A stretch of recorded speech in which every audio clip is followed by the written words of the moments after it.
So I always ask people that why do we do qualitative research? So I find a lot of answer about, to understand the thing. So I always say that there are few uh, conditions why researcher conduct qualitative research, and what is the intention behind conducting qualitative research, and how do you decide whether your research is fit for qualitative research or quantitative research. There has to be some criteria behind it. So first of all, uh, whenever we are going to think about conducting any research or any topic, the traditional way is to go back to literature. We try to find out whether any research is available on the particular topic or not. And based on those ideas, what we do, we try to find out whether all those research that has been conducted, whether they are similar to my idea or not. Then we try to find out uh, what context and what setting the research has been conducted. So we try to find out, the similarity and homogeneity of our ideas and our concept that we are going to conduct research. And we make sure that there is no repetition and similar research on the topic. Okay. To understand this, I'll give you my own example. When I was pursuing my PhD from Tata Institute of Social Sciences in 2010, I registered. Then when I browsed a lot of literature about, and my topic was about studying middle managers' morale. So morale is just, similar to motivation. Of course, both are different concepts. So I selected so many papers and kept on reading all those papers. While reading all those papers, I realized that most of the papers that were written on morale were after the post-World War II. So after Second World War, there are a lot of paper written on uh, morale. And when I again try to find out who are those respondent and with which audience the paper had been written, I found that most of the paper were in the military context, right? Most of the paper were written in military setup. Then I found that a lot of papers were written for teachers' morale. Then I also found a lot of papers about the nurses' morale, doctors' morale. More than doctors' morale, a lot of papers were about the hospital industry, and they were studying about the morale of nurses. Then I also found a lot of papers on coal mine workers' morale. Most of these papers were written post World War II, right? 1945 and later. Since my study was, and secondly, most of these papers were written using all quantitative methods, survey methods. And in literature, it was also recommended that in any research on morale should be taken qualitative approach, not quantitative approach, because most of research have been conducted using quantitative method, that is survey methods. Now, since my research was on banking industry in India, and that to public sector bank, then I thought myself whether all this research that had a lot of content, lot of questions about measuring the morale of employees, whether they are suitable to my industry or not. Then I find that a lot of mismatch between the context, right? Because that was the military context, nurses context, coal mine worker context, mine was business context. There is a lot of gap between, there was a contextual gap, right?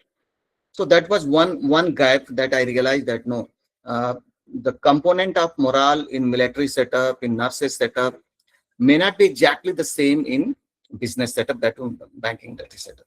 Then I found that there's a lot of methodological gap. Methodological gap, I found that the paper used all quantitative methods, survey methods. And they also suggested that any research on morale should use qualitative method. Secondly, there was a setting mismatch, setting gap. Setting means there was all research were conducted in European setting or Western setting. Indian setting, I found few papers on motivation. My concept was very different from motivation. So I hardly found any paper which were addressing in business sector, specifically to uh, uh, banking sector. So these were the three ideas about that actually forced me to conduct qualitative research. The first was contextual gap. That means the military setup, coal mine workers, teachers' morale, nurses' morale. Setting gap. Setting means there were all research was conducted in the European settings.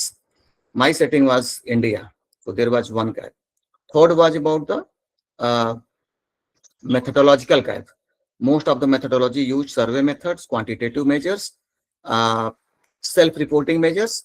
So face-to-face discussion and face-to-face interaction with respondent were missing, completely missing. And all these three actually forced me to go with qualitative research. Okay. So whenever, it has a lot of lessons for you.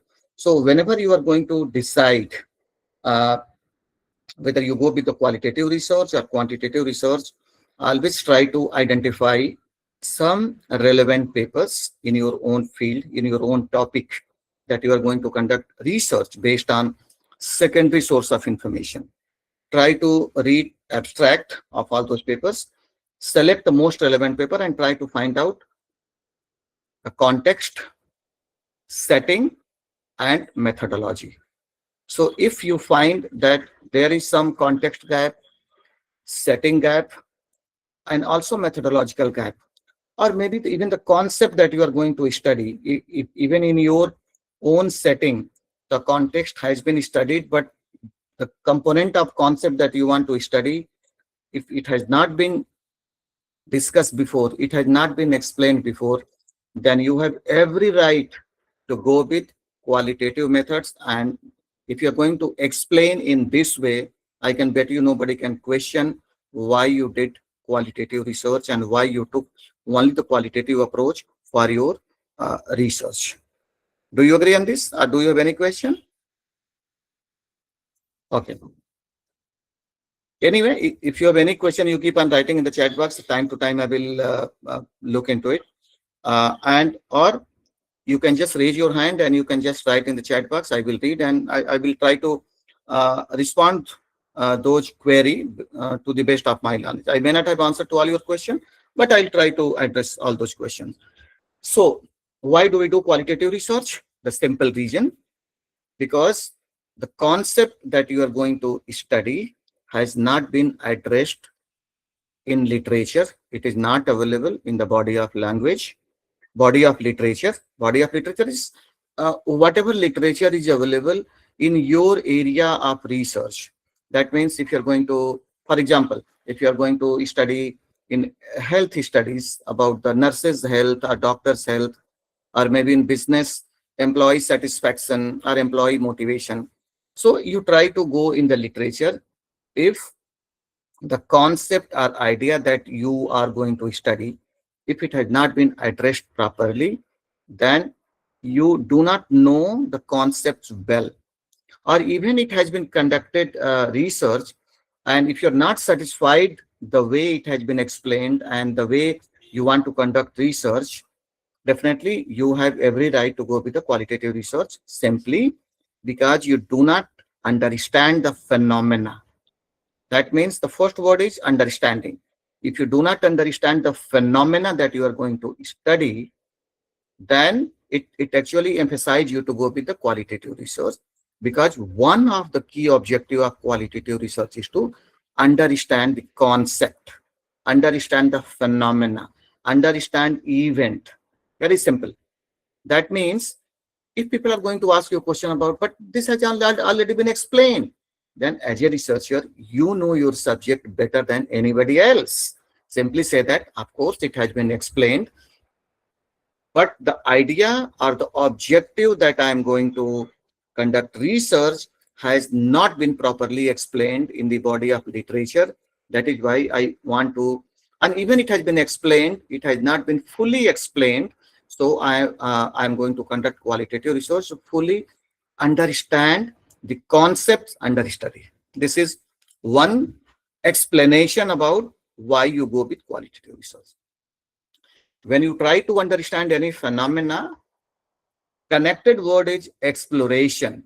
If you try to understand any concept, you try to explore those phenomena. You don't need to explain it, because explanation is the quantitative word. So whenever you find any word like explanation, your brain should go that this is all quantitative research. For example, if you want to uh, explain any existing theory of motivation, theory of personality, theory of psychology, theory of human, anything that you are going to conduct research based on some theoretical underpinning, then you are going to explain those phenomena. In those cases, you don't explore and you go with mostly quantitative methods. So in qualitative research, the precondition is you try to understand the phenomena. Once you try to understand, you try to explore the phenomena. And when you want to explore the phenomena, the third connected word is discovery. You go with the discovery. You try to discover. So whenever you find any three keyword, and yeah, I also suggest you, whenever you are going to write any research paper or dissertation, or you are going to present your concept on any forum, always use these three keywords: understanding, exploration, discovery. And along with this, the word comes serendipity.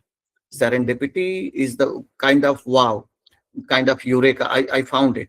Serendipity word is about, uh, let me read. Some gentlemen have written something.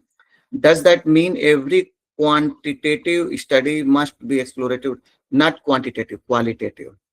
So you ask right question, but you wrote quantitative. Simply, I will say that all qualitative study should be exploratory, especially those who are field-based research. You can also do qualitative research using the prior literature, existing literature, secondary data. For example, content analysis. So content analysis, you go with the prior literature.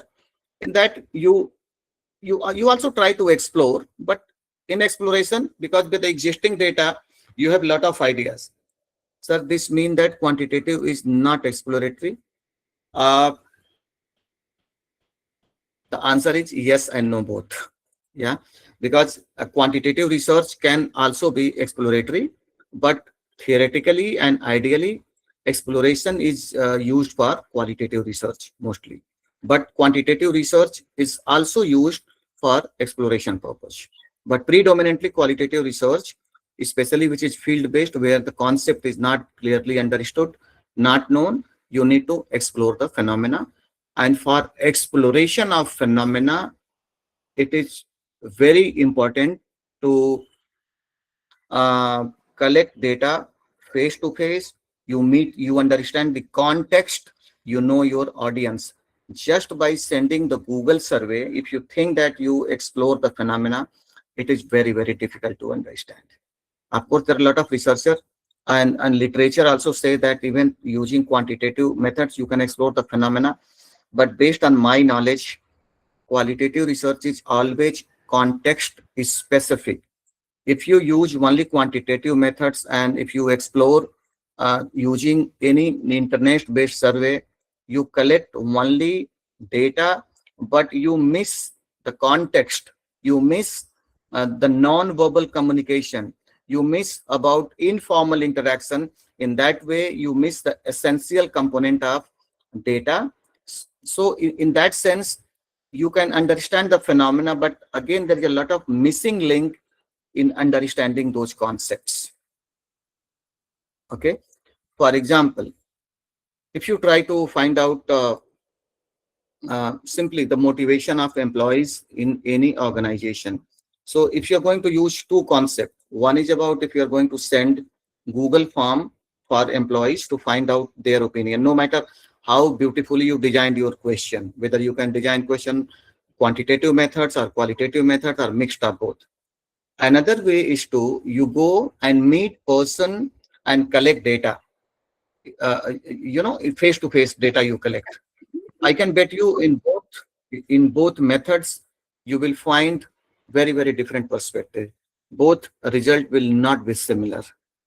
First way, when you collect data through internet methods, no matter what you claim, how anonymity, privacy, confidentiality you are going to maintain, more likely you are going to get answer which are socially desirable. You are going to get all only superficial answer, not very deep answer, because many questions which are sensitive in nature. For example, if you are going to ask about promotion policy or whistleblower policy, even though you claim that this will be only anonymous, only for mutual between respondent and researcher, and no data will be revealed, consciously people are aware that what is the risk associated with speaking the truth. So they are more likely to give all modified or ideal answer or socially desirable answer. But for the same question, if you're going to meet and ask face to face, you also observe their facial expression. How do they say, and what they avoid, and what is their body language, and what question they feel anxious, that they feel frustrated, and what question they try to avoid. Okay, so all those contextual factors that you are going to collect while meeting the people, they give you lot of insightful ideas. Many times what happens, there is a lot of contradiction between what your respondents say and how they appear, right? So especially in field-based research, the qualitative researcher is not only concerned about what has been said. That is one part of data, but how it has been said, and while saying, how the body language and how the expression of respondent appears, that is the even much deeper, that provides you much deeper information. And you don't need to note it immediately, but your brain captures everything. And that is why when you talk about the theoretically field note, those are the content of your field note. And when you come back, you keep on documenting all those observations that your six senses or seven senses capture. And those plays much bigger role in analysis of your concept. Coming with this, I always ask my researchers that how many types of data do you collect from the field, especially when you are going to collect data from respondent. And many people get confused that what data, because we ask question, people are responding.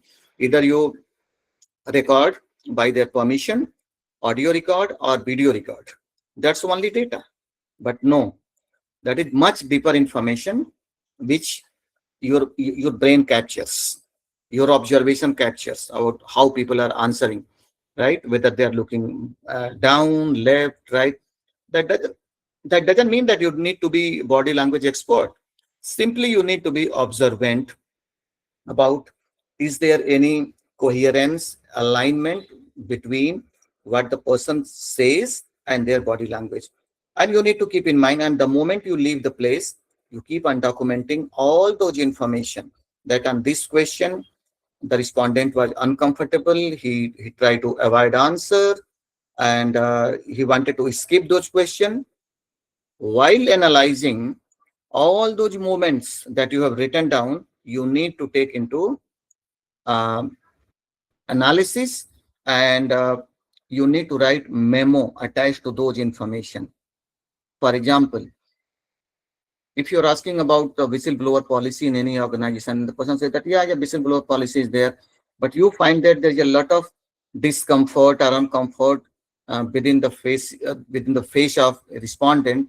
You note it down. And whenever you are going to code your data or analyze your data, you write down your field observation, that even though the respondent was giving all positive signal that we have whistleblower policy in place, and we follow it. But while saying this, I observed that his body language was uncomfortable. He was frustrated, that he was looking and down, and he was trying to avoid this question. Right? This is very, very important. So on this question, many of you might think about, uh, researcher might be biased while writing his or her opinion. So while this might be true for sometimes, but this biasness about writing researcher's own observation is the part of qualitative research, because in qualitative research, researcher himself or herself is the part of the study. He is the one who absorbed the things while collecting the data. So researcher is one of the instrument in data collection. So observation of researcher does play much important role in analyzing all those data, unlike in quantitative research. So observation of research has to be taken into account, and that is taken into account while collecting the field note. Does it make sense? If you have any question in between, then you can write in the chat box. I will be more happy to answer those questions. Okay. So the characteristics of qualitative research is, first of all, qualitative research is to explore the phenomena, especially field-based research. This is context-specific research, right? Researcher is one of the instrument in research. So researcher opinion does play much bigger role in analyzing and interpreting all those data. Researcher's opinion is not free from observation. So observation and interpretation does play very, very important role. Now, when you might ask if you're going to get any question that if you are going to write anything as a researcher, then it might color the data or interpretation. The answer is no, because in qualitative research, whenever you are going to present or interpret, your themes are purely based on pattern. Pattern means gravity. Gravity means occurrences of those events. Just like in quantitative research, you try to find out the frequencies. So this many percentage. So in qualitative research, you try to understand the phenomena. So you try to find out the significance of those phenomena. So even at one place, even the researcher is, if you think about the biasness of researcher, even in one place the researcher is biased, so it may not color the entire data because it may not pattern fit into the pattern. Getting the point? Now, so with this, there is two concepts you might be knowing about: reflexivity and thin and thick description. I'm sure that someone has already covered this, but since this is interconnected, I would like to explain this. What is reflexivity? Uh, Reflexivity and also positionality. Positionality simply mean that uh, when you conduct research and when you're going to write research, as a researcher, you need to write down your position, in what position you are going to conduct your research. And you also need to write the motivation of conducting this research, whether you have experience in that particular field, what motivated you to go with this kind of research. Because the moment you write all your experience, it helps your audience to understand what is your state of mind, in what capacity you have conducted research, whether you are conducting research out of your frustration, out of your grudges, or out of helping the people or intention to help the people. This will help respondent to understand your position as a researcher. Secondly, reflexivity is all about what reflection you are going to get while from uh, analysis. That means based on all interpretation, you are going to give the reflection of all those so first of all, reflex one idea about reflexivity is to suspend your preconceived notion or preconceived thought process about the concept. So it is all about suspension of your preconceived idea. So the idea is to not be biased for the research. Coming back to thin and thick description.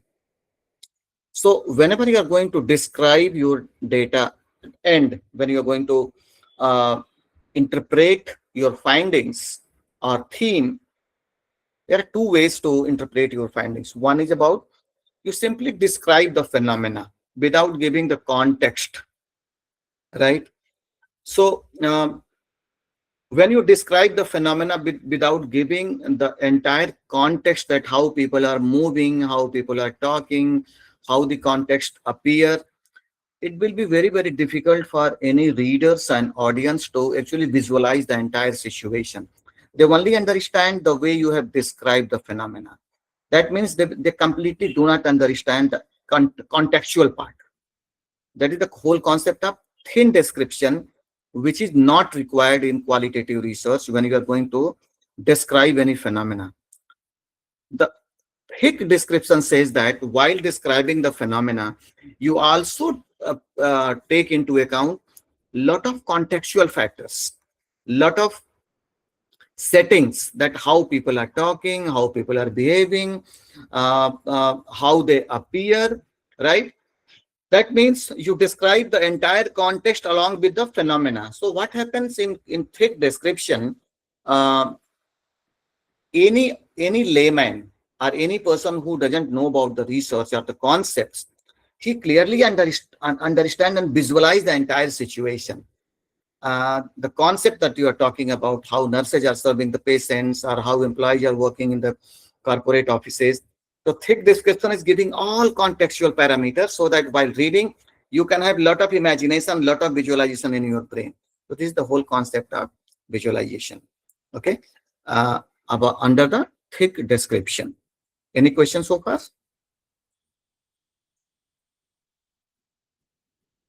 Okay. If you have any question, no question, fine. Nothing to worry. If you have any question, so I always believe that every question is right as language, because we are here to learn from each other, right? So never think about whether your question, how I will perceive and how your colleague will perceive your question. No, every question is right. Now, there's a lot of discussion take place in literature about the field note. And when you read books on qualitative research, no matter who has it, because most of the research book have been written by all European Western scholars, and most of us, blindly believe in all those concepts. And I always say, that qualitative researcher, uh, you need to be very, very critical in reading all those passages and all those comments. So I always say that there are two ways you can read any literature. One is about the passive reading, other is about the critical reading. Passive reading, most of us fall into the passive reading. We blindly believe that we don't have much capacity. ATLAS.ti will be next session. I will also demonstrate some part of ATLAS.ti here itself as well, because our session is going to be up to 8 o'clock, right? So some of the demonstration I will give you. But that's not the difficult part. Software is not the difficult task, I can bet you. But the most difficult part in qualitative research is about 75% role is done by research methodology, research design. Theoretically, that everybody is aware what books talks about. But what I'm talking about, the field challenges, that I can bet you that whatever book you have read or you are going to read, all these things I'm talking about, you may not get it, because I have experience from my own things. Because the reason is, the qualitative research and field challenges is always context specific. And while writing my book, I read more than 300 books written by all Western people about qualitative research. Uh, and I realize, and this is true, that their context is very, very different. So whatever we face, the field challenges and the psychology of people and the context in India, it may not be exactly same in European context and Western concepts, right? The kind of risk associated with responding all those questions, they may not have. That is why our field challenges is very, very different and very, very unique. So I can also bet you, even if you read 100 books of qualitative research, but the moment you go in field and start collecting your data, then you will feel that whatever knowledge you have gathered from reading all those books, most of them are irrelevant. They don't work because you are going to face different kind of challenges, which none of the book had addressed it before, right? So, okay. So let me read. How can okay? How can we understand if my research getting thick or narrow? I am studying foreign policy behavior of India regarding ongoing Russia-Ukraine war. Okay. So if this is the uh, okay, so thin and thick description in this sense, because I'm sure that you are conducting research on secondary source of information. So in this, what my understanding is, whatever videos and pictures are available about any discussion take place between Ukraine and Russia. So always try to take out meaning from all those dialogues and everything. And while interpretation, always take into account all those body language and their standing and gesture into account. That will be more of a thick description, right? So always take into account those video images and audio images, and wherever possible you also take out those part of video capturing, because a lot of things you can make out from the way the Putin talks and the president of uh, Ukraine talks. So in that way, a lot of pictures and lot of video if you take into account, that will be more of supplementary knowledge about the thick description, because this is not you are going to talk about some people. This is purely based on secondary source of information. Okay, so that's what my understanding is. Can we do literature review in ATLAS.ti software? Yes, there is a lot of auto coding part where we can select literature or keywords. I'll show you while showing all these things, and we can do literature review from. We can also do a lot of because ATLAS.ti there is a lot of AI driven coding, AI driven interpretation. I'll also show you about what is the limitation of manual coding and AI driven coding, because many times there's a lot of discussion take place in international forum about usage of AI in qualitative research. I have always a lot of reservation about using AI in qualitative research, because few years back, 2 years back, I was in Johannesburg to attend World Conference on Qualitative Research, and one of my colleague came from Jagiellonian University, uh, Gregory Brida, and he was more into AI and machine learning, all those things. And when he presented his paper, myself and there were few South African professors and scholars, we raised question about what is the role of human if you're going to use everything about machine, and if you're going to use AI into interpretation of data. So what about your own observation? What about your sixth senses? How you're going to use your own understanding in that? So simply mean that unless there is a clear-cut proper intervention and balancing act of human intervention and machine, simply using AI, no matter how smart is the AI, the purpose of qualitative research will be defeated. Okay, so do thin description is backed by thick one. So in thin description, when you use the contextual factor, it automatically becomes the thick description simply, right? That means description of phenomena along with the contextual factors, it becomes the thick description. But when you're describing only the phenomena without backing about the people, the context, that will become simply thin description. Okay. Can ATLAS.ti help to measure in better way? What? ATLAS.ti is a tool to extract insight from the data which is qualitative in nature? No. ATLAS.ti produce a report in much fashionable way, in different way. It can generate report in network form, visualization form, text form. Coding can be done manually, automatically, and also using AI tool. So once we know auto coding and manual coding, we can understand where we can use manual coding, where we can use auto coding, and where you can use AI driven coding. because all these three types of coding had its own purpose together. Just like focus group discussion and in-depth interview, both have different purpose altogether. Blindly, we cannot use it, right? No. So that is why I always say that uh, uh, the people, those who are very quant in nature, and if they have used machine like SPSS, SAS, and Stata, so in that sense, machine does many things. You put data into machine, and machine produce a lot of beautiful result. Qualitative research doesn't do analysis. You do coding part. You import data into ATLAS.ti. You understand what do you mean by code, how to code this data. For coding those data, you should have fundamental understanding about coding, how to write the code name, manually coding, and then once you know manually coding, you can use auto coding part. And then once you know that if the large set of data is there, then you can use AI driven coding. And of course, nowadays there's a lot of discussion take place in qualitative research that analysis beyond coding. So once you know the basic understanding of code, a lot of things beyond coding we can do so. Okay. So India's foreign policy behavior in Russia-Ukraine war. Yes. So what's question?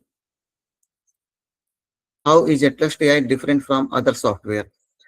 You see, just like in quantitative software, like ATLAS.ti or SPSS or Stata, some can measure big data analysis, some can have limitation.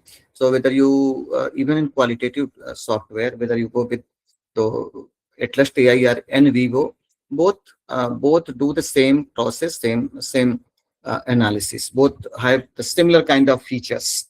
There is no much differences, right? No. So since I have done my understanding about ATLAS.ti, I teach ATLAS.ti. But even if you learn about in vivo, the basic concepts remain same, right? Like coding part and coding, categorizing, code merging, then identifying themes, reporting your data, then visualization tool. Whether you use in vivo or ATLAS.ti, both have all the features. But I always suggest that do not try to be expert in software. Try to be expert in understanding the logic and fundamentals of why you do qualitative research, how do you collect data, and how do you ensure that your data is authentic data. Because always I ask the question about the quality of data. It's not about how big is your data, but the methods and processes you have collected data. So whenever I attend any kind of uh, conferences or seminar, I always ask question about, tell me the process of your data collection. And once they explain the process the way I have explained, once your process is correct, I'm sure that your data, the quality of data is correct. So when your quality of data is correct, no matter whether you're going to use machine or even if you're going to use manually, of course, manually you can have, it consume more time, but analysis you can do it better. So the quality of data in qualitative research plays much bigger role. For example, if some of you are coming from industry or consulting firm, for them, there is a lot of challenges with the understanding the attrition rate of employees, employee attrition. So I always ask question about how do you know the reason why people leave the organization. And many people feel proud that by attrition data, because exit form, every organization has process of collecting exit form, that why people are leaving. So uh, most of organizations, they have formality just to, while leaving employee, they ask employee to write down the reason why they are leaving. So they write their reason, some of them write, and organization has a lot of data. So if you say that we have a lot of data like 100 employees or 200 employees, 300 employees, then my next question is, tell me the process of conducting exit interview. When people are going to leave your organization, are they simply asked to fill up those form? If the answer is yes, I simply say that the process is not proper, because anyway, once employees going out, nobody will write the real reason why they are leaving. They will simply write my personal reason I'm leaving. And if you say that I have a lot of data, then you need to think twice whether you have data real reason. whether you are going to use machine and Vivo, SPSS or whatsoever, you will not find out the real reason why people are leaving. And the second stage, when you say that, I'm just giving you for example for you to rethink. And the second stage, when HR manager says that, oh, we engage into informal discussion with the outgoing employees. We engage them for 30 minutes or 45 minutes. We don't ask them to write anything, but just we informally engage in discussion. We try to read their mind that why people are leaving. And we make sure that every data will be confidential. And when they express anything, then we try to document all those information. And this is how we make documents.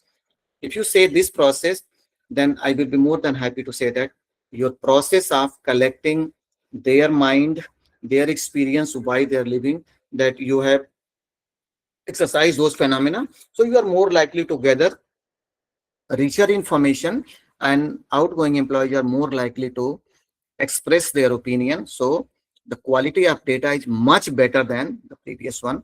So then you are going to get lot of insights, a lot of richer insight, deeper insight about why people leave organization. And based on that, if you're going to make decision, I'm sure that this is going to work out. Does it make sense to you?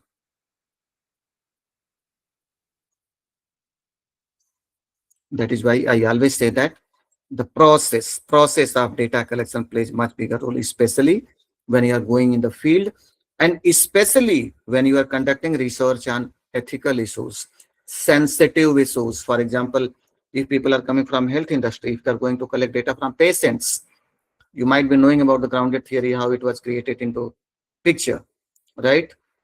So Glaser and Strauss, they are known as the father of grounded theory. So of course, this is a discussion for the next session. But they were conducting research on dying patients, and they were collecting their experience about how do they feel about it, right? And this is how grounded theory came into picture. Okay. So any other question?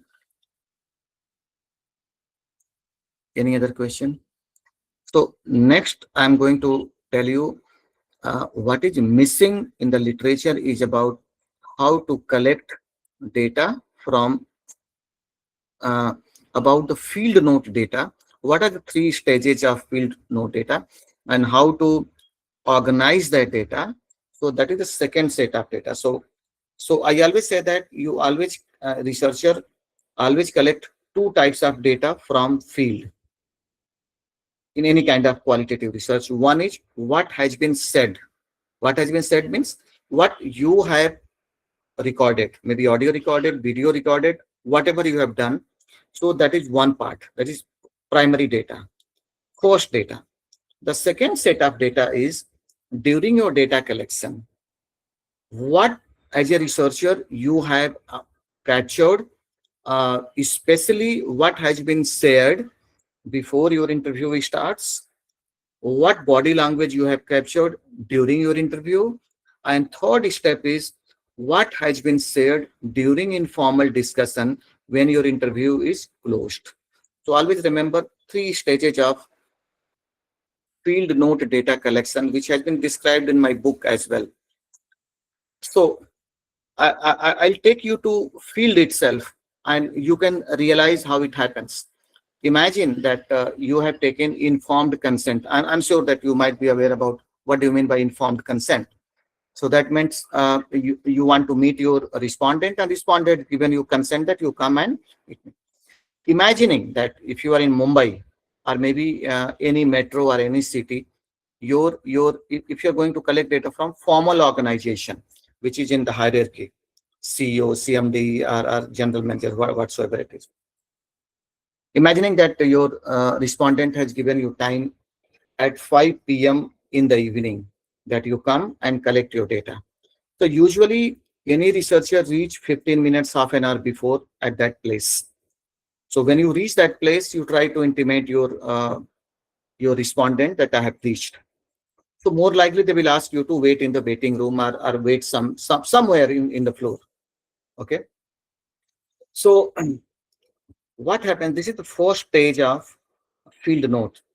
Now, when you are sitting in the waiting room or maybe on the same floor anywhere, either waiting room or sitting outside the cabin or anywhere before your interview start, always as a researcher, be observant about the entire context, about the wall, about the table, about the people, how they are moving, how they are talking, what kind of file, how they are appearing. So within those 15 minutes and half an hour, always be observant about the context, right? And whatever you feel that this is important for me, this makes sense to me, you all try to write down all those information in the diary. So all those information is the part of field note before your interview starts. Does it make sense to you? You can just simply write a yes or no, or do you have any question, then I can move forward. Great. Now, exactly at 5 o'clock, the your respondent rings, press ring. He invites you. Okay, come, start your interview. Now, the practical example I'll show you. Whenever you go and start your interview, always make sure that don't start with question itself. Simply be in friendly conversation, and some of the idea I can give you. So thank you very much for giving your valuable time for me. And I have intensely selected you because of your rich experience and very in-depth knowledge. Simply appreciate the person. The simple reason is not the flattery. Simple reason is to make the person comfortable and feel important. Okay. Now, uh, first of all, imagining that you have 10 questions to, yes, repo building. Very good. First question, even though you have explained before, also explain that, sir, this will be around 15 minutes interview. So whatever required time you wanted to say. So I can also ask you a question about imagining that if your interview lasts for 45 minutes and before uh, uh, whenever you are going to seek information to say take consent, uh, there is a lot of debate about how much time should you write. For example, if your interview lasts for 45 minutes, and if you're going to write, so before your interview starts, when you're going to take consent, so how much time should you write? Imagining a situation that your interview will go for 45 minutes. So how much time will you seek from your respondent? You can write a number here if this is not audible. 45 minutes. If you know that my interview with X person will take 45 minutes. So while writing your email, how much time you should write? 60 minutes. Keep on writing, keep on writing. Simply write the word 35. Go ahead, go ahead, go ahead, go ahead, go ahead, go ahead. I need more response. 20 minutes, 40, 60, 30. Okay, okay. Mixed opinion coming. Simple reason. Always always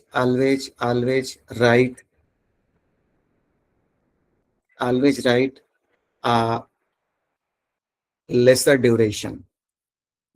Never exceed the duration. For example, if your interview is going to last for 45 minutes, never write 45 minutes or 60 minutes. Never do that.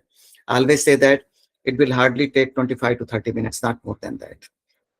Simple reason is psychological reason, because from your research the person is going to spare time for you. You are the beneficiary, right? So, and your first job is to get access to this person.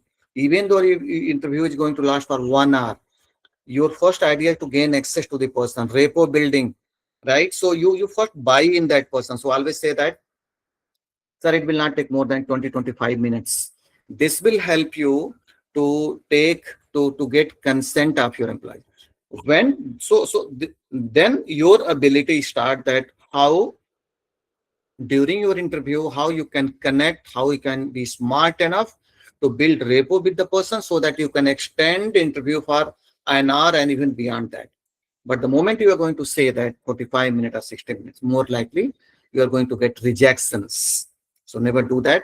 Always write ideal time, and to know the best answer, you position yourself in researchers in respondent shoes, that how much time you can spare for any researchers, right? So if you can spare for 20 minutes, simply say that. This is psychological answer. So never write.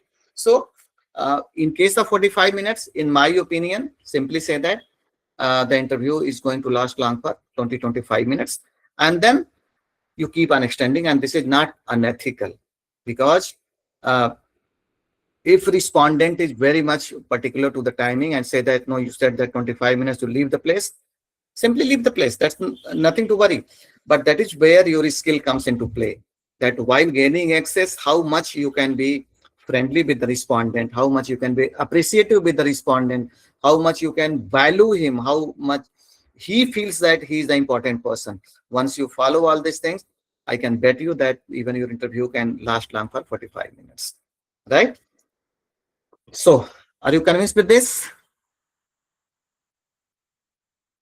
Great. Now, when your interview, so now I will connect to the interview question. So imagining that you have 10 questions, always remember that your 10 questions should be organized, should be arranged in the order of difficulty. Easy question first and tough question at the last. Do you know that? Very good. All generic questions should come first and tough question at the last. Now, always start the first question. So before that, you say that even though I have already explained you, so this is going to be audio recorded interview, and this is only for academic purpose, and this will be only between you and me, and I'm not going to share data to anybody. I will maintain privacy, anonymity, confidentiality. The data will remain with me as long as my research is completed. The moment my research is completed, I will destroy data. I'm also obliged, I'm also, this is my responsibility to share you abstract or summary of my research. These are the basic concepts that you should speak to your researchers. This will give you a lot of mutual confidence between researcher and respondent. And with prior permission set, should we start this, sir? Always ask very generic question first. Even though those generic question may not be part of your question, ask the generic question. And while asking question, it should not appear that you are reading and asking. Even fact is that you have written, but appear in very natural way. That is why we always say that this is the naturalistic inquiry. Guba and Lincoln, trustworthiness in qualitative inquiry in 1985, the very published paper, very important paper. You can, it is publicly available. Trustworthiness and credibility in qualitative research, Guba and Lincoln, published in 1985. You can browse, you can search, you can read that paper. Very useful paper. Okay. So while asking, when you ask question, because it's audio, it is going to record everything. As a researcher, you be observant by the facial expression. And anywhere, if you feel any kind of happiness, anxiety, frustration, shyness, avoidance, always try to make some note on those questions. It doesn't mean that you should write each and everything there. You just create some symbol, right, on your question. So kindly share author's name. Which author's name?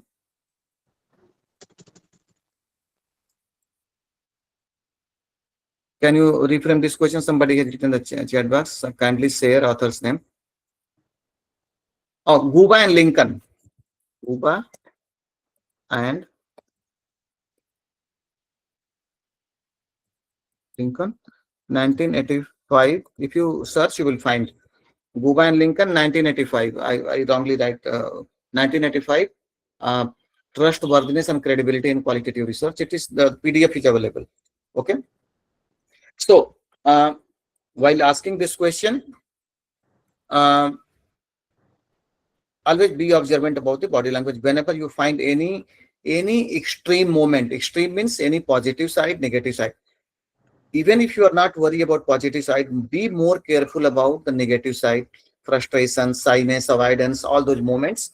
You write down all those questions where your respondent has no not comfortable giving all those answers.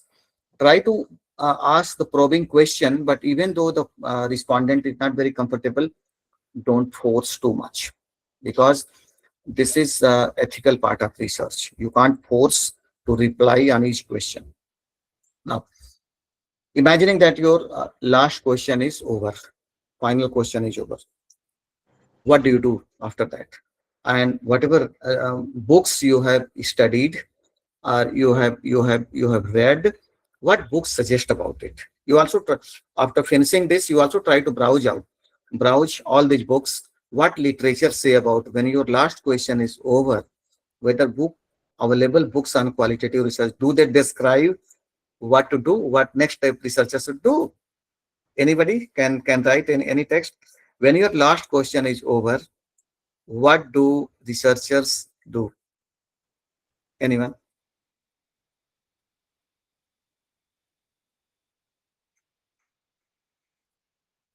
Simply you can write in the chat box whether you should immediately leave the place or thank you, thanking. Okay, okay.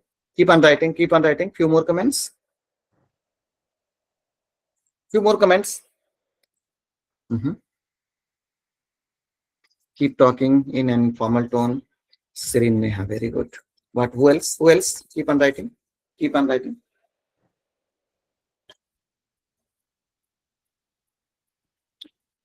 Mhm, mhm. Go ahead.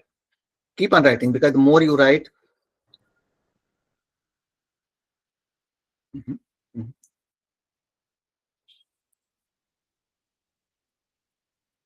mhm.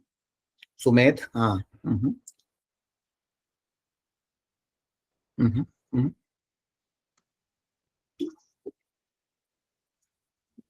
mhm.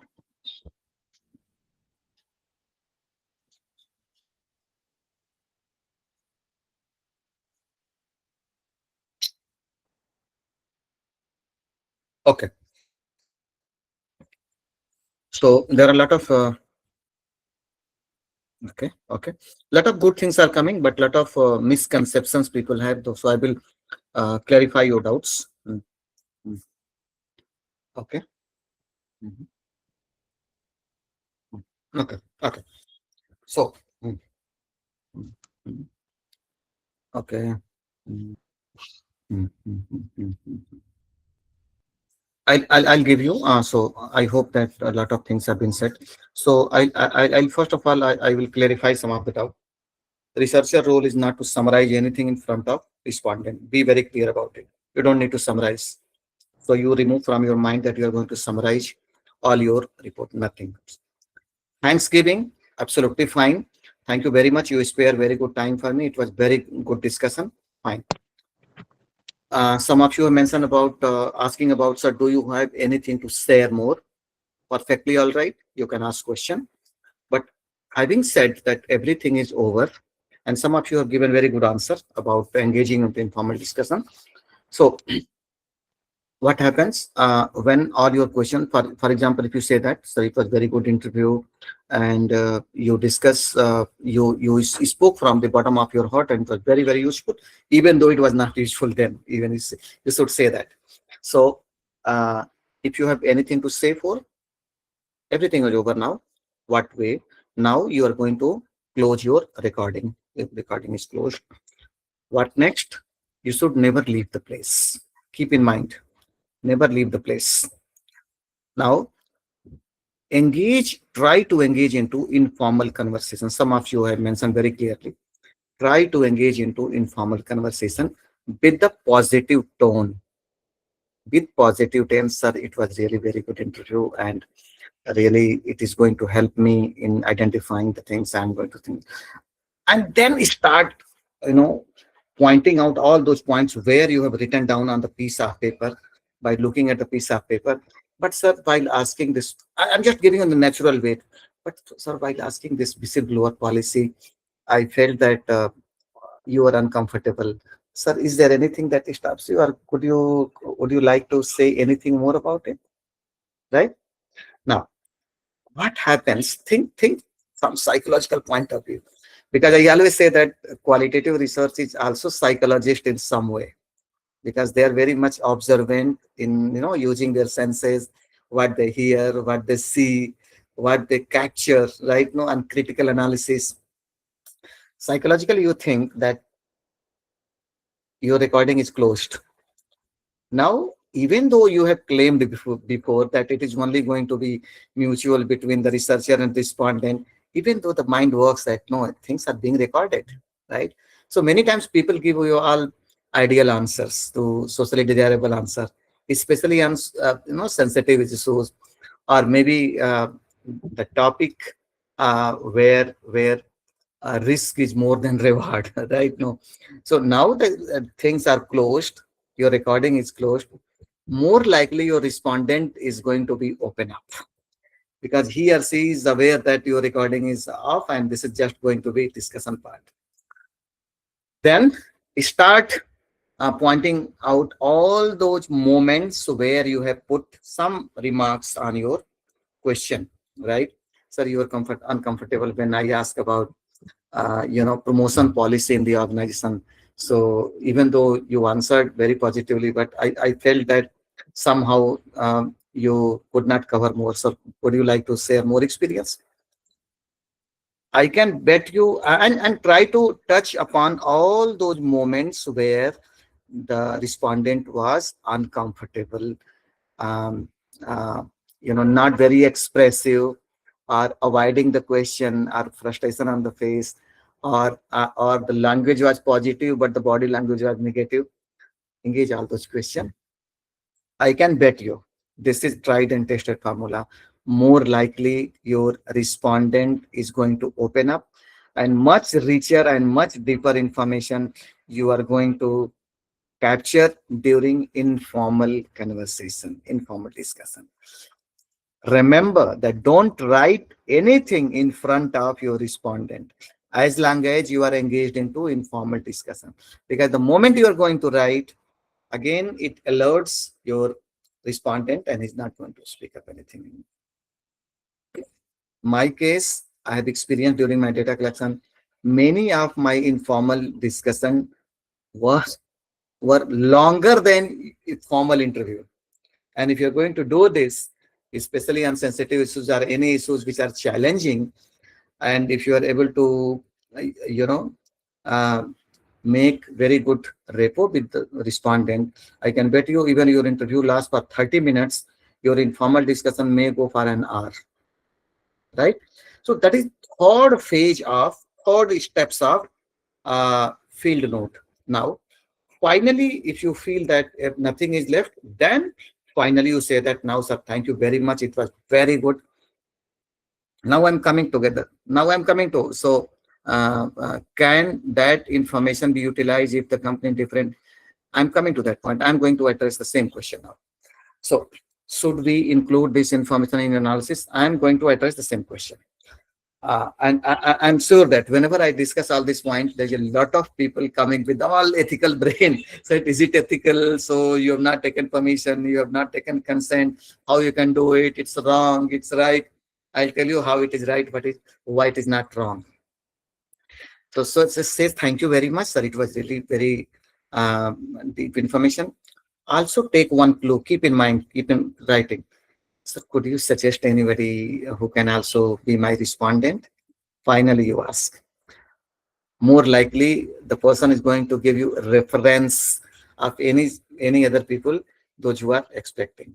Maybe he can give you that you can talk to this person, talk to this person. This is how you can also take responses from any other employee without much effort. You can take a reference. Now, when you leave that place, go out, find out the comfortable place, take out your diary immediately, keep on documenting with time your place, your timing, what timing you use your informal discussion, and all the information that has been shared during informal discussion. Keep on documenting based on your memory immediately, whatever information is shared. This is the third stage of field note data collection. Before the interview, during the interview about the body language, facial expression, lastly, during informal discussion. This is the second set of data. One data is what has been captured through your audio recorded data. This is what has been captured through your brain and what has been shared during informal discussion, which cannot be retrieved. Second set. Now, coming back to your own question about can this information be utilized if the completely different what they said earlier? Very good question. Should we include this information in our analysis? We have to take permission again. Very good question. So first of all, I will give you objective answer and then I will explain subjectively. Can we information be utilized if the company different than said earlier? Yes. Should we? Then how I will explain. Should we include the information in analysis? Yes. We have to take permission again? No. Simple. You might be saying that. So your next question will be, is it unethical? It is not unethical. Why? I'll explain by asking question and also responding the question. What is the three component of ethics in any qualitative research? Privacy, anonymity, and confidentiality. Do you agree? Three concept. That means all information between respondent and researcher will be private. All information shared between researcher and respondent will be confidential, and all information, personal and professional information, identical information will be uh, uh, confidential, anonymous. We are not going to disclose anybody's name, any professional information, personal information, or any identifying information where any third person can identify. You're talking about this person, talking about that company, talking about that place. Three concepts. Again, I'm going to explain. What is more important in any research? What has been said or who has said it? Question to you. You can write answer here. What is more important in any qualitative research? What has been said or who has said it? You can write it here. Then I will explain all your answers. Go ahead. What has been said? Okay. What has been said? Okay. Very nice. Very nice. Absolutely fine. What has been said, because you are more concerned about what is emerging from data, what is emerging from what people have said it. Of course, sometimes you need who has said it, but who again, you don't need to find out by name that who has said it, but you try to find out on which level of people, whether top management, middle managers. So you are trying to find out this information, but more important is what has been said. Now, by capturing, secondly, by ethical rules, ethics in qualitative research is not a binary system. I repeat it again. You can write it down. Ethics in qualitative research is not a binary system. It's not 0 and 1. It's not yes or no. It's purely contextual basis. It's purely depends on context to context. Nobody can question this. As long as researcher explain that taking, of course, if you go with the literature is contradictory. And I have also uh, made critical analysis about literature in my book. There is concept called members checking in Guba and Lincoln report.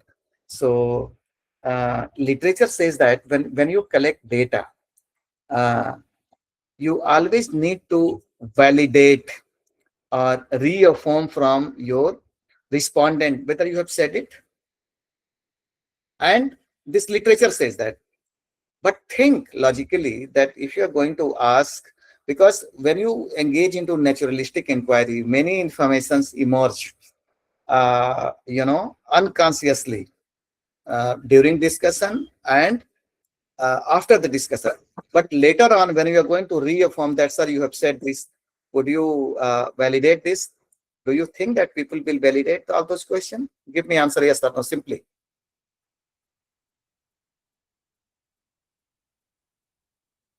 Obviously, no.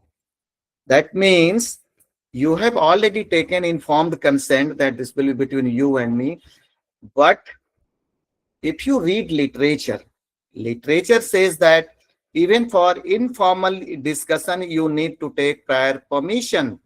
I always have very strong objection to this, that if you are going to ask again the consent of your information, you are going to dilute the quality of data. And uh, the moment you are going to dilute the quality of data, the purpose of qualitative research is being defeated. In that time, that ethics doesn't work. Ethics is always contextual. As long as taking repeated consent dilute the quality of data, researchers should decide whether to take permission for getting all those information shared in private space or informal discussion is important or not. Fact is that you don't need to take prior permission or after permission to record your data for for informal discussion. Simple reason: you are not going to disclose who has said it. You are not going to write the name of organization. You are not going to disclose the any identical information personally or professionally. Then it's not a breach of ethics. You are not breaking the rule of ethics. You are simply extracting the information. So that is why it is purely ethical, and nobody can question this, because you are not going to reveal the private information of anybody, because you, as a researcher, your job is to extract as deeper information, as richer information, as wider information as you can. Does it make sense to you? You can say yes or no, or you can have any question. I will be more than happy to respond to you. Does it make sense to you? If you write, I can bet you across the globe nobody can question. Right? We can use verbatim. Absolutely yes. Absolutely yes. Absolutely yes. So the second set of data is what you have captured and what people have shared. This second set of data. Now, while analysis, for example, you have collected data, interview one data, the same person, the other set of data is field note. So for field-based research, for one respondent, you have two data: what has been said and what has been observed as a field note. And while coding all those data, every data you take into analysis and coding. Fine.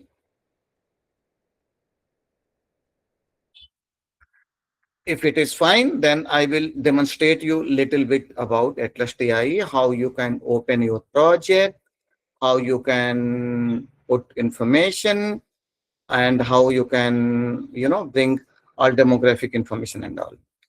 So any questions so far? Or any comment, you can, any critical comment. So I always say that more than appreciation, because appreciation is easy and critical information is difficult to answer.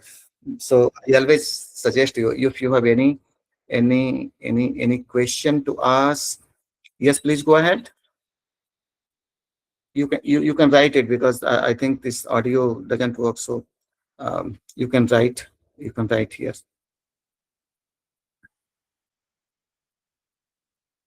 Meanwhile, if anybody has any observation about what I say and what they have read in the literature, and anything, any critical observation you find in my discussion, I will be more than happy to respond to that.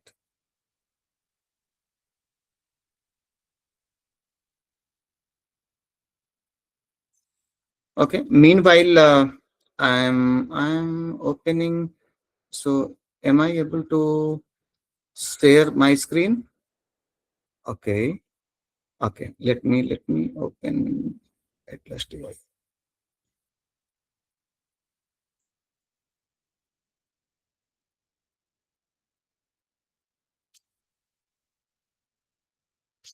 Those who have downloaded ATLAS.ti in their uh, desktop, they can, so window. Okay, share. Do you see? Let me check. Somebody has written any questions so far. Mhm. Mhm.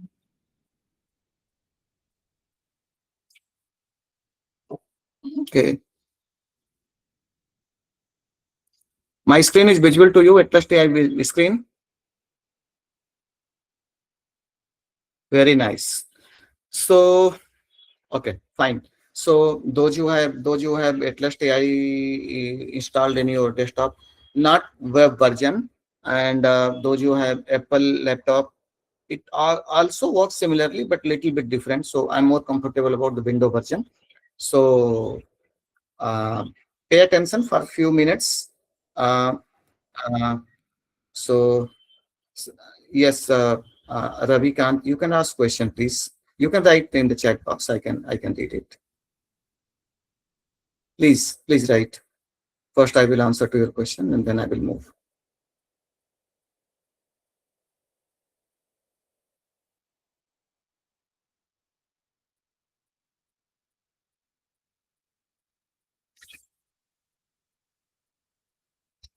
Okay. Mm-hmm. Sir, will taking extensive field notes distract the informant or disrupt the flow of conversation? And the other question is, the flow of interview will disturb? No, because formal interview, you have already done it. The informal interview take place when your all question answer is over. Then you say that, sir, thank you very much. Your interview is closed. That is already recorded. Then you engage into informal discussion. Sir, it was very good discussion, but on those questions you are uncomfortable. During informal discussion, you only touch upon those moments where your respondent was uncomfortable. Not, it's not about, sir, if the respondent asking to pause for a while, then what to do? You are not recording, no, you are not recording because your laptop is closed. It is only face-to-face discussion took place. And the piece of paper that you have identified and one, two, three, four moments, they were uncomfortable. You are not recording it, right? You're not recording, and he's also aware that it is only the informal discussion. You're not recording it, right? So there is no doubt about.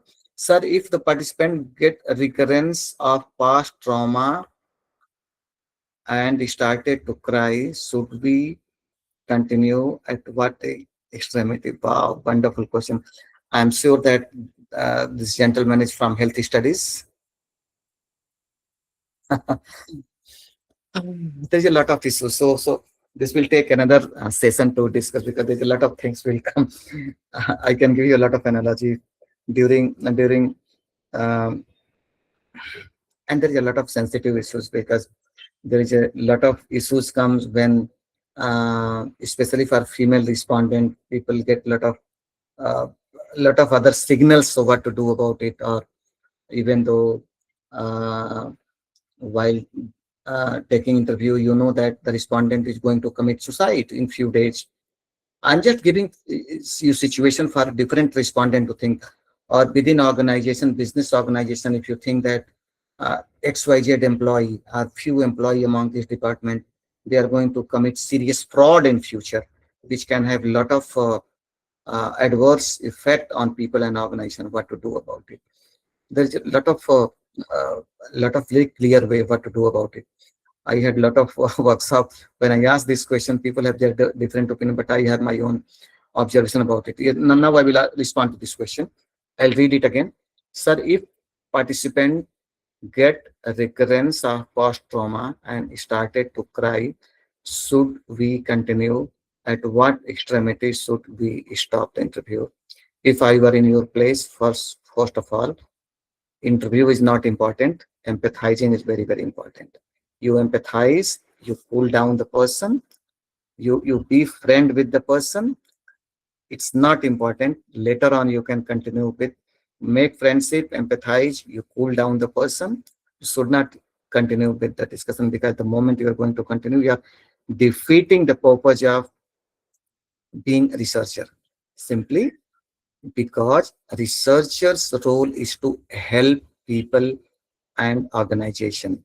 But because of your research, if somebody is getting hurt or social taboo or stigma, then you defeat the purpose of. So you should first empathize. First, you try to cool down the person and seek repeated permission. Are you comfortable? Should we continue? I'll stop here. Don't worry. I'll meet you again. If you are comfortable, fine. But at any cost, you should not overlap, or you start asking next and next question. Never do that, because uh, you don't know what will happen in future. As long as the person is willing to share, fine, but always ask the repeated information. But the person, if he's not able to control it, empathize, cool it down, right?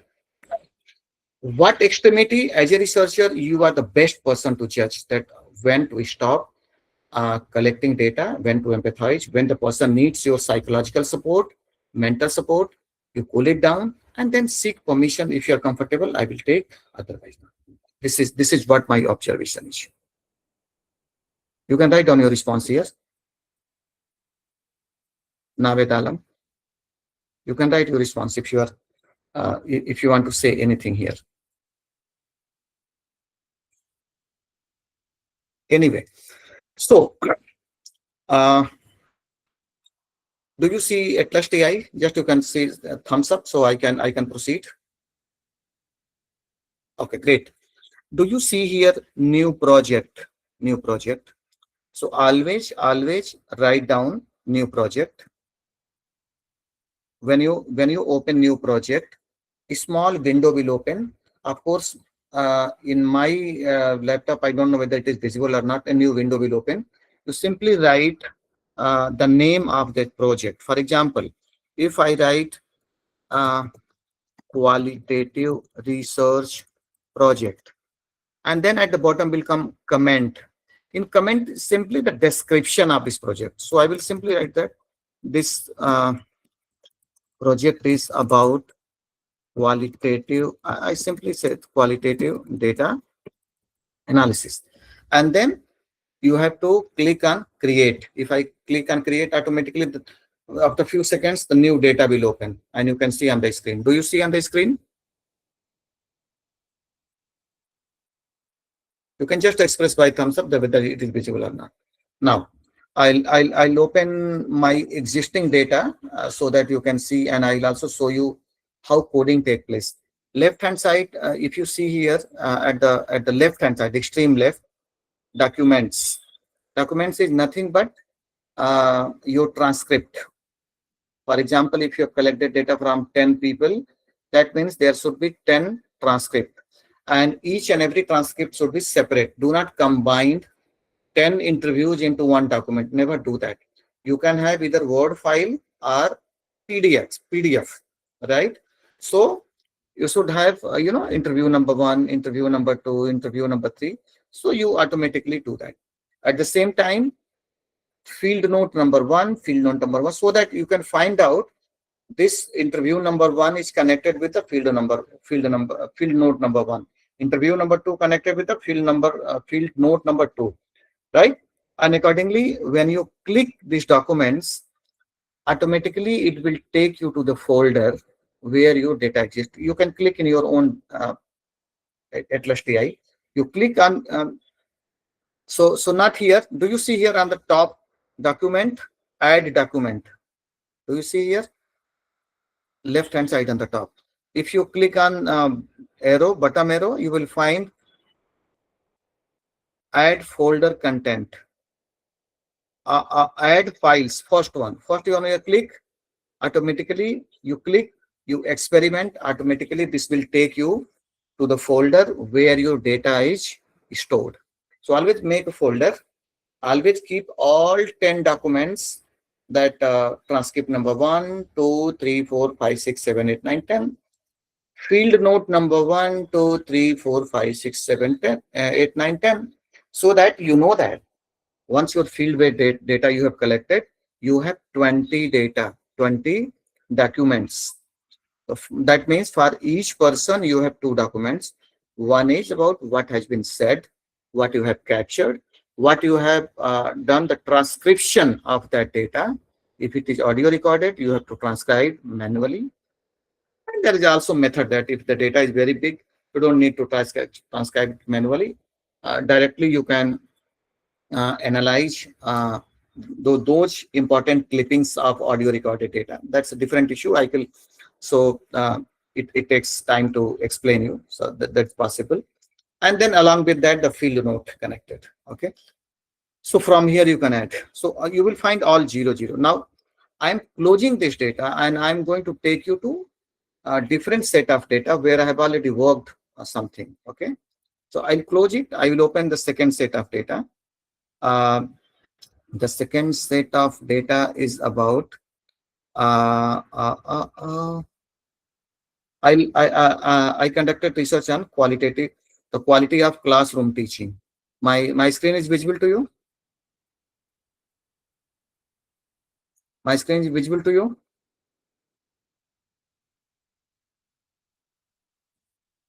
No, no, no, no. Let me. Window. Now I'm sure that it is visible to you. Is it visible? Very nice. Very nice. Now, very nice. Now, this is already work project. Do you see here in the document 34? That means there are 34 respondents. I have collected data. You will find in code. So this project was about the quality of classroom teaching and learning, right?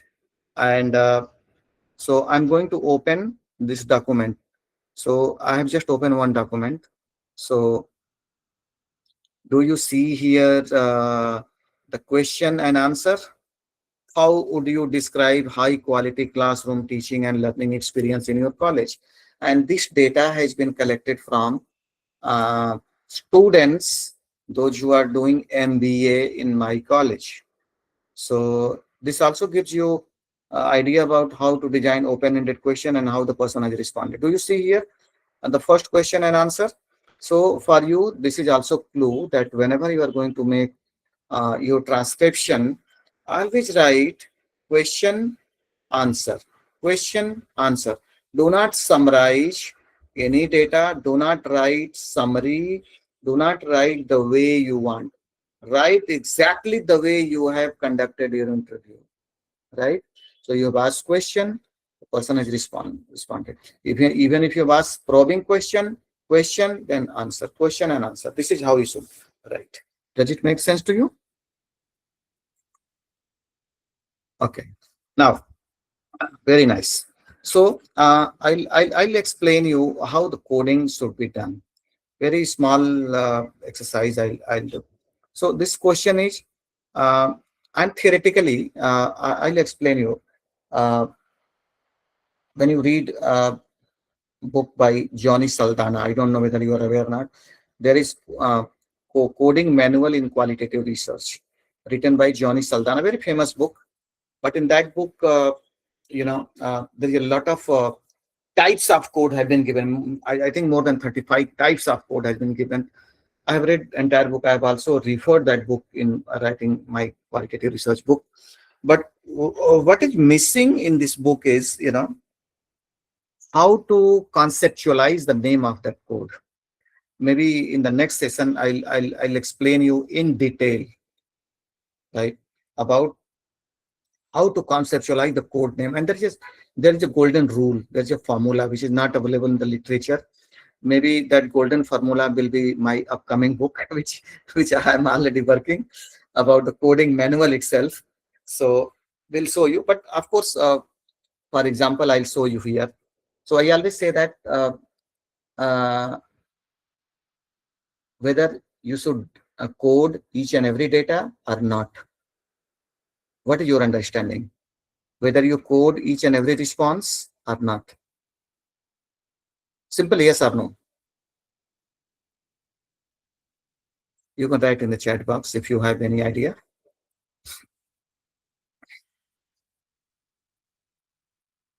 Should you write every the answer is no. It depends.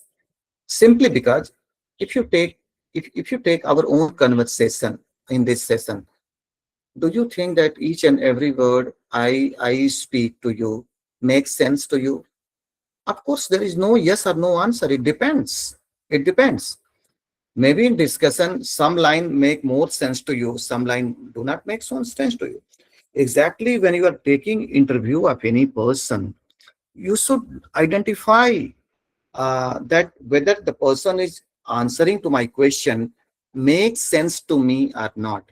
So any line which makes sense to you, only that sensible line or important segment should be highlighted for coding, not all. For example, if I am talking about, tell me leadership practices in your organization. Very simple question. If I'm going to find out leadership practices in organization, and if I'm asking one of the respondents, sir, can you tell me leadership practices prevailing in your organization? And the person is giving answer, there are 5 types of leadership style: autocratic leadership, transformative leadership, transactional leadership, authoritative leadership. He's giving the definition, but he's not giving answer to leadership practices prevailing in his or her organization. Do you think that the information shared by respondent makes sense to me? Simply say yes or no. Of course, no. Of course, no. How do you decide that? How do you decide that? The simple answer to this question is research question or interview question. I am asking question A, the person is giving answer to B because he did not answer the question. Absolutely. So that is why what decides what should be coded and what should not be coded? Simple, your answer is research question or interview questions. Relevance, absolutely yes. Whether that answer is relevant to my research question or the broader objective or maybe the interview question. Does it make sense to you? That means whenever you are going to code, going to make coding decision, you should always carry the lens of your research question. You should not simply read those information. You should keep the lens of research question, keep on reading all those information and find, oh, this information makes sense to me. So answer to my previous question is whether each and every line makes sense to you. It depends. As long as the response is directly directly or indirectly giving answer to interview question or research question, it is important. If not, that is not important. Right? Yes or no? So maybe in a paragraph, maybe the first line makes sense to you, maybe the last line makes sense to you, maybe middle line makes sense to you, or maybe the entire line makes sense to you. When you highlight those important segment, highlighting those segment process is known as quotation. Quotation means verbatim. Verbatim simply mean that useful information shared by respondent with reference to your research question. Simple. It simply mean that. So if you want to really learn about the coding things, I always say that, no. If you want to really go with the coding, think about reading a hobby book. So if each one of you might be reading your hobby book, so what do? Just recall your experience while lying on the bed, sitting on chair, sitting in the garden. If you are reading a book, hobby book, anything, what do?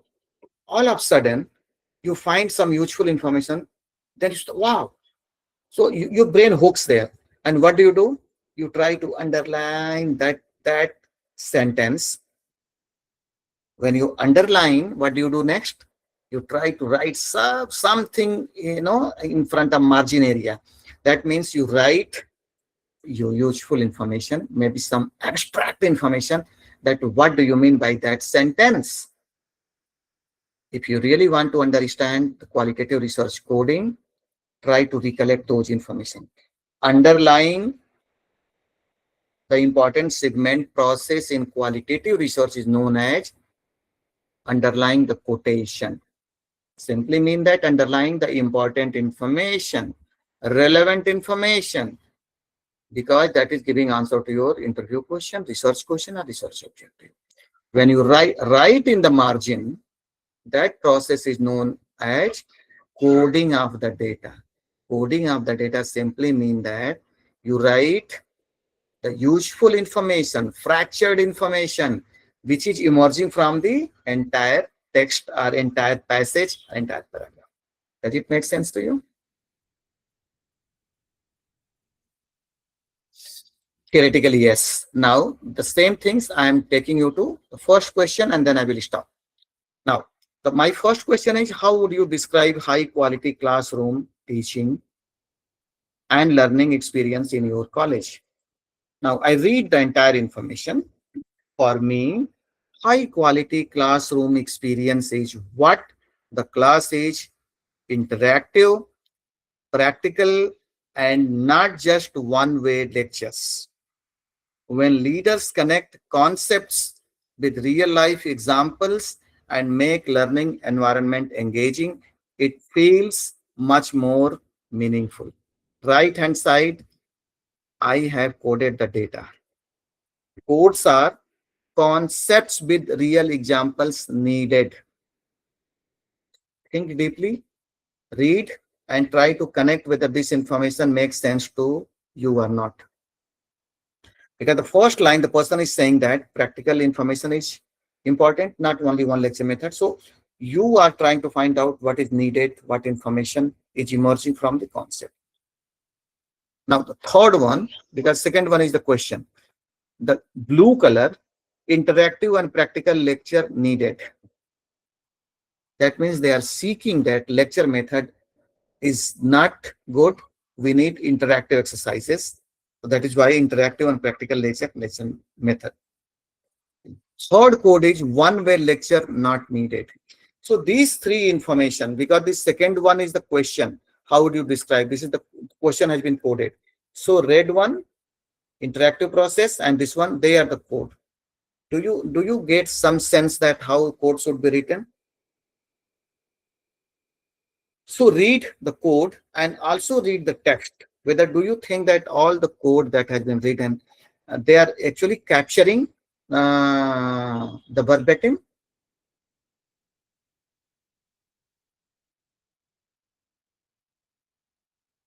And this is manual coding, and the coding should be done of highlighting, right click, and then you have to click on apply code and simply write the code name automatically and click automatically code name will be appearing here. And exactly you go to second question and all these codes will appear, right? This is how it happens. Coding part. Uh, I'll extend the coding part when we meet next session. So I'll explain you in detail about, because in qualitative research, coding is not simply about the word or simply understanding the definitions. It is much beyond that. It's much deeper, much wider, much richer. It's a backbone of qualitative research.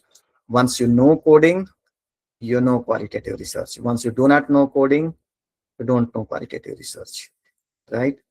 If you read any books, you will be more confused on coding. So over a period of time, so once I have put myself in your position, then I have discovered newer way of making code meaningful, not simply leveling few words. For example, I'll give you a few examples. For example, if I ask you between boy and bad boy, which is good code?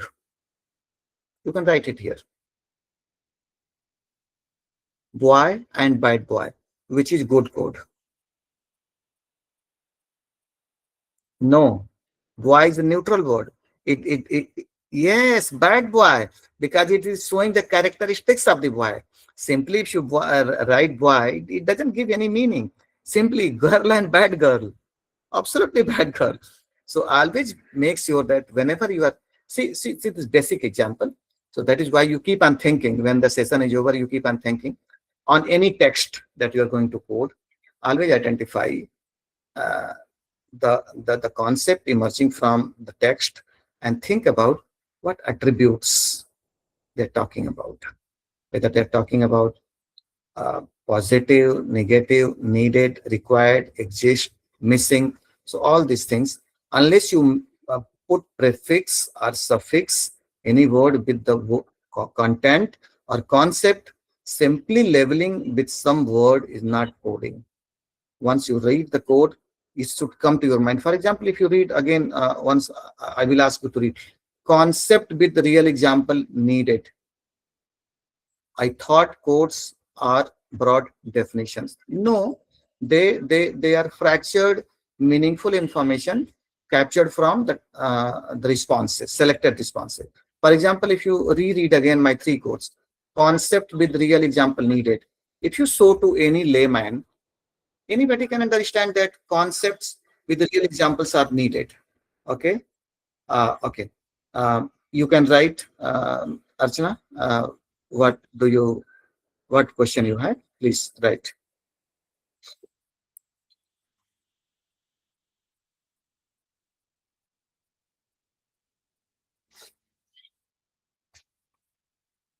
Sir, is the wording of the code not contextual?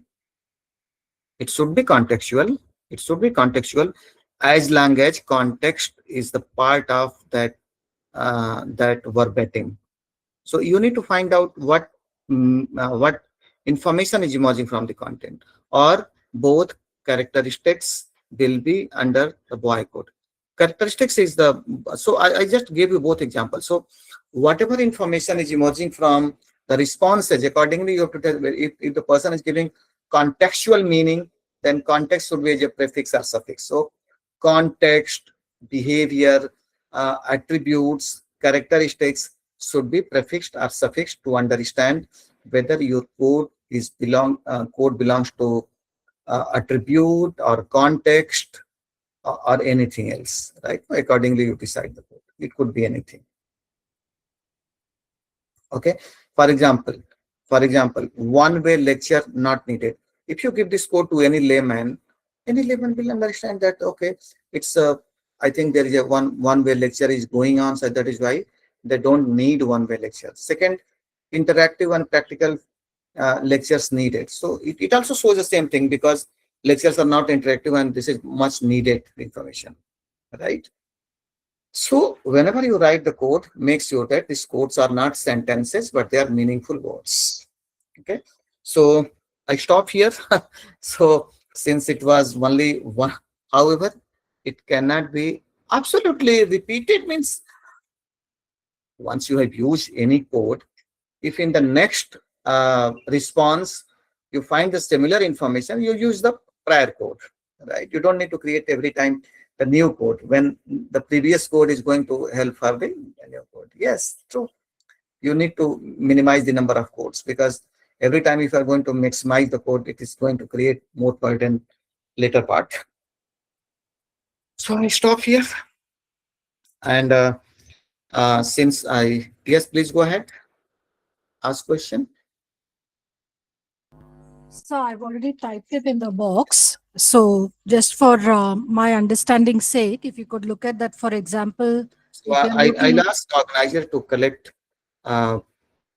question. If they have, I will be more happy to answer objectively to your question. Yes, you can write your question because of technical issue, I'm not able to hear you. So you can write your question. For example, if you are looking at interviews in which schools teacher express students' characteristics, would our code include? Absolutely yes. Absolutely yes. Answer is yes. Yes. Adjectives are attributes. Yes. Yes, you are right. Any other question? So bad boys, studios, yes, yes, absolutely yes. Yes, yes, absolutely yes. And later on, you can club the similar things in a group. So I'll explain you in the next session. Now you understood. Yes. Should my transcription must always be in English? What's about verbatim sentences spoken in Hindi? I would prefer Hindi and English both, but since software catches only English, so even if you write Hindi should be written in English, not translation, exactly in English word. You should write verbatim. because there are many responses whose translation loses its meaning. So once you know that translation can dilute the meaning, let it remain in the local language, but make sure that it should be read by international audience. But you should make in English, but not translation exactly in the way. But when you are going to do translation, you also do both, so that local people can also read it and also international audience can also read it.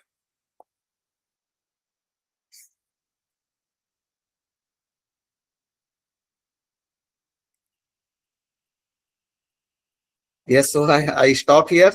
Uh, it was very rich discussion, because by the text message I can relate that you took a lot of interest in discussion, because the quality of question I can see. Right. So good. Uh, Thank you once again to organizers and to everyone who participated in this discussion. And I request organizer to send me some pictures, maybe see screenshot of participant. If they can open their camera, they can take a screenshot to for my own record. Pankaj, you can take this. So I stop sharing my information here. Uh,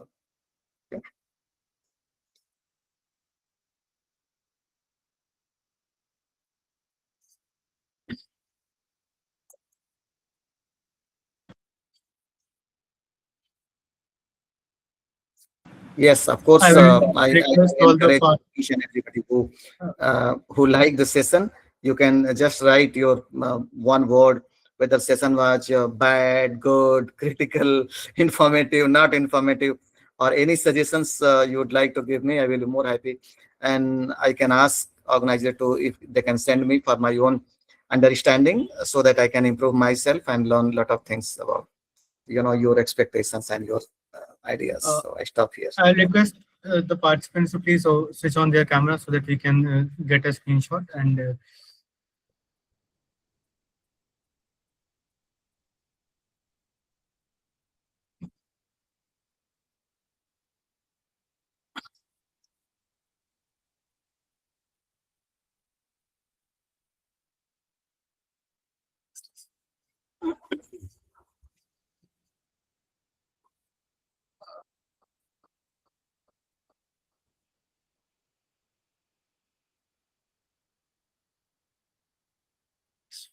thank you so much. It was a everyone.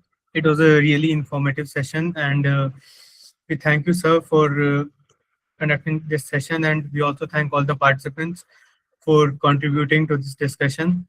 You are a very enthusiastic bunch of participants, and we'll be looking forward for the next session. The next session will be on Tuesday at the same time. So let's look forward to that. Thank you, everyone.